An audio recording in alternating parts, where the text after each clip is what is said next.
Olá, nós somos da Faculdade Multivix, somos do sétimo período de Biomedicina e iremos realizar o trabalho de Parasitologia Base Clínica com o grupo de Amanda Ferreira Martins, Lorena Oliveira Veloso Samuel e Matheus Freitas Coelho de Paula. O trabalho irá pautar as características morfológicas, fisiológicas, parasitárias, taxonômicas e reprodutivas do verme da espécie Enteróbios vermiculares, um nemateuminto. Aqui trata-se do sistema digestório da região do intestino grosso, onde aqui localiza essa região do seco, que é onde o verme se aloja. Principal localização de alojamento do verme, que é onde ele realiza o seu processo parasitário, a sua localização. Taxonomicamente, o Enteróbios vermiculares é conhecido popularmente como oxiuro. Pertence ao filo Nemateumintes, classe Nematoda, subclasse Sacernentea, ordem Oxiurida, família Oxiuridae, gênero Enteróbios e a espécie Enteróbios vermiculares, a espécie parasitária. Aqui pode-se ver a micrografia do verme já adulto. Aqui trata-se de uma fêmea, um comprimento bem prolongado, e aqui dá para ver as partes do seu conteúdo de todo o seu sistema, né? Agora a gente vai ver a taxonomia do verme adulto, macho e fêmea. A morfologia do verme adulto é bem notória. Eles possuem um acentuado dimorfismo sexual. Trata-se do fato da fêmea e do macho poderem ser notoriamente distinguidas pelo fato da fêmea ser bem mais robusta do que o macho, em comparação ao macho. Ela é bem maior.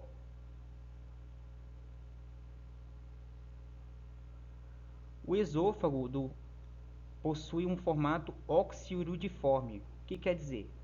Formado por um cilindro, um istmo e um bulbo, característico da ordem Oxiúria.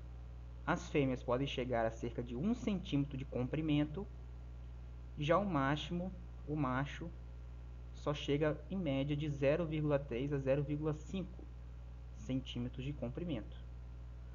Note-se aqui a região da boca, o esôfago, possui um útero repleto de ovos, uma região anal, um testículo, uma espícula associada ao intestino e um bulbo esofagiano, que é onde ele realiza o processo de alimentação. A morfologia dos ovos é bem peculiar. Possui um formato de D, um aspecto grosseiro, onde uma das extremidades laterais é reta e a outra extremidade ela é côncava. Os ovos já foram larvados, ou seja, já passaram por todo o processo de embriogênese.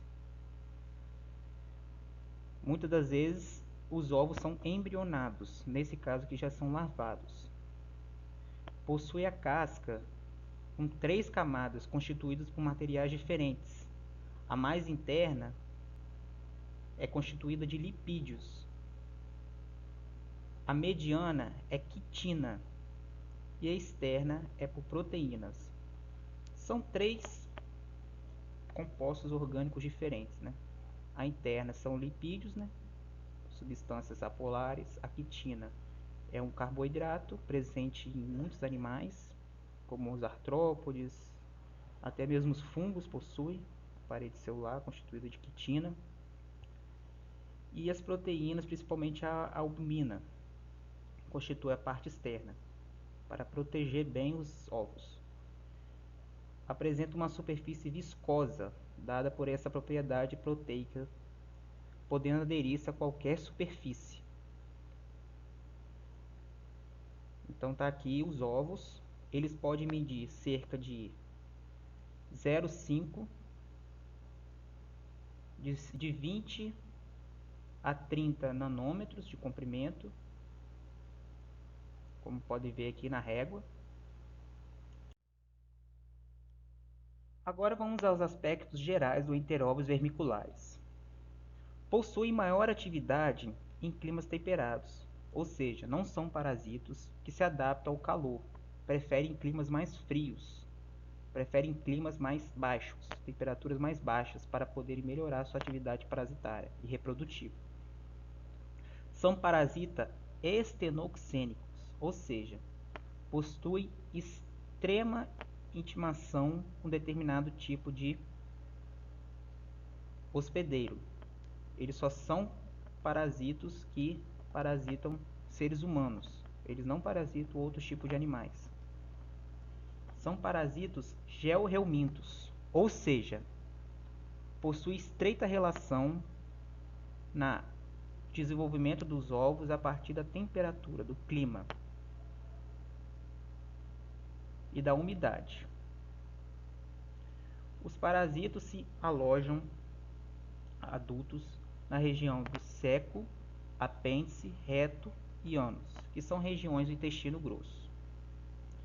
Causam intenso prurido anal, pois as fêmeas se deslocam para essa região e lá depositam seus ovos, principalmente à noite, que é quando o clima está mais baixo, a temperatura está mais baixa, que é quando a atividade delas são mais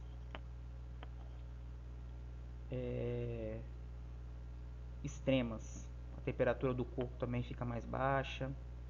Esse prurido anal se dá por substâncias alérgicas contidas na superfície da casca do ovo.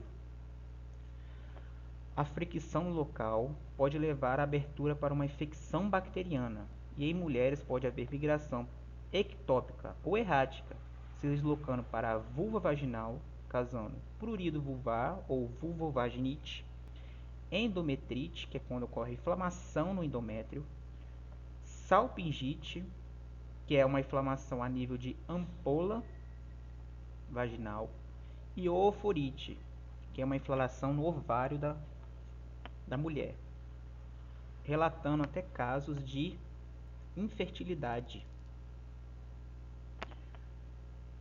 A transmissão ocorre por 3 tipos.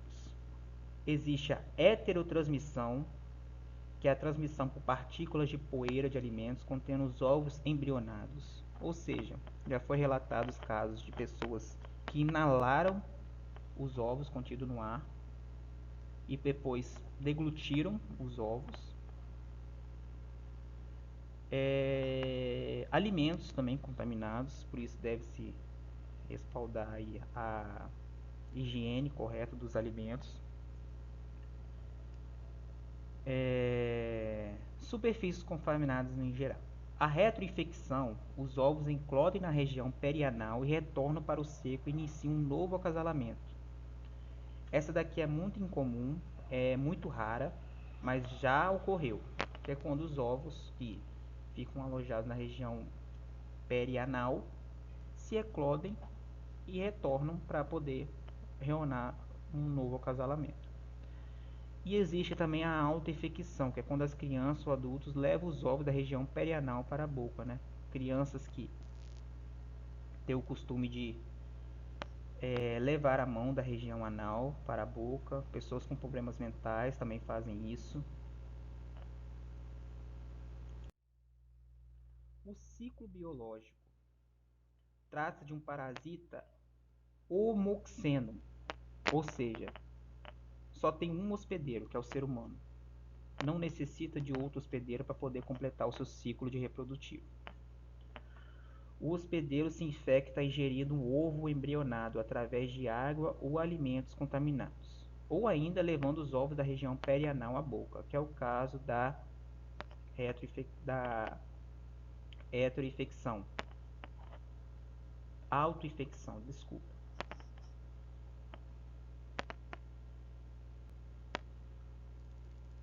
O ovo, depois de ingerido, passa pelo suco gástrico e se desestrutura, liberando a larva que tem como habitat o intestino grosso. Nele, as larvas passam para vermes adultos. Após a cópula, o macho sai nas fezes e morre. As fêmeas, repletas de ovos, migram para a região anal para fazer a ovoposição na região perianal do hospedeiro, principalmente à noite.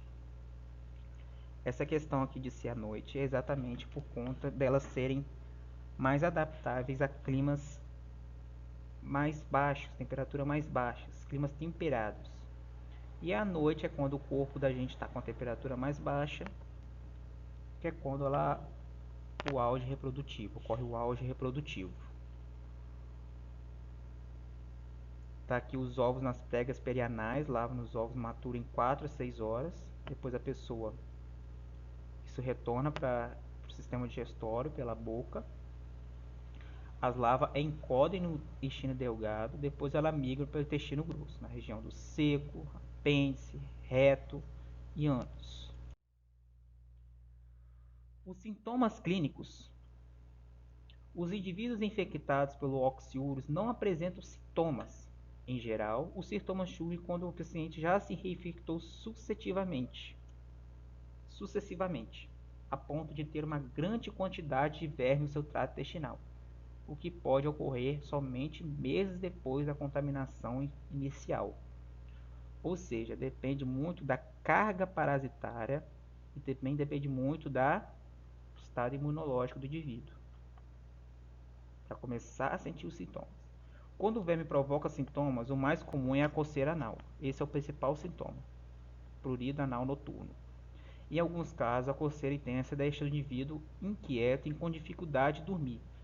Os herpes adultos podem migrar para locais além do ânus, como região vaginal. Nas mulheres pode haver vulvovaginite, a principação, coceira e corrimento vaginal. Essa questão aqui de não deixar dormir pode causar estresse, incômodo. Isso tudo prejudica demais a saúde do indivíduo. Ocasionalmente, em indivíduos que se autocontaminam repetidamente, a carga de vermes no intestino pode ser tão alta que ele pode passar a sentir o sintoma típico das parasitoses intestinais, tais como dor abdominal, dor para evacuar, náuseas e vômitos. A obstrução do apêndice pelos vermes é possível, podendo provocar um quadro de apendicite aguda. Coçar a área anal freneticamente pode provocar escoriações na mucosa, facilitando a infecção das feridas por bactérias. Essa questão aqui é extremamente que deve ser levada em conta, já visto uma doença poder levar a outra. Uma infecção bacteriana pode ser extremamente grave, há uma abertura para um problema ainda maior. O diagnóstico, exames cropoparasitológicos comuns não são muito eficazes para a detecção de ovos do parasito pelo fato dos ovos serem embriagados juntamente com as fezes, não permanecendo incorporado ao conteúdo. Utilize então um método de Graham, onde adere-se uma fita no contorno do ânus para que os ovos localizados nessa região possam aderir-se à fita. Também é útil colher material na unha das crianças, pois pode haver ovos localizados nessa região. Logo, a fita é guardada e levada para ser detectada pela lâmina.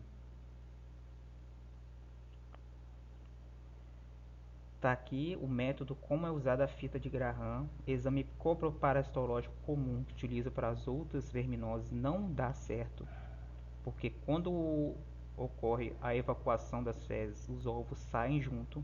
Então aqui faz-se necessário a utilização da fita de Graham.